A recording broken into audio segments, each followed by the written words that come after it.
আমার মালিকের একটা নাম হলো রহমান,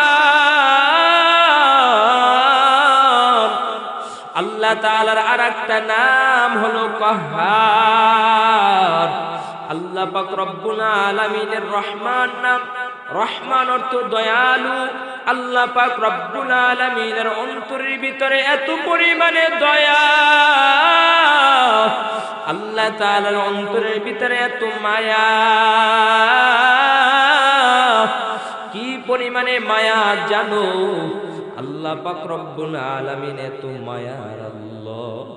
আল্লাহ তাআলার অন্তরের ভিতরে যদি মায়া না থাকতো মুসলমান ভাই, দুনিয়ার ভিতরে আল্লাহ তাআলার এত নিয়ামত ভোগ করো মুসলমান, এত নিয়ামত ভোগ করার পরও ওই আল্লাহ তাআলার নাফরমানির ভিতরে ডুবে থাকে, ঠিক না বেঠিক?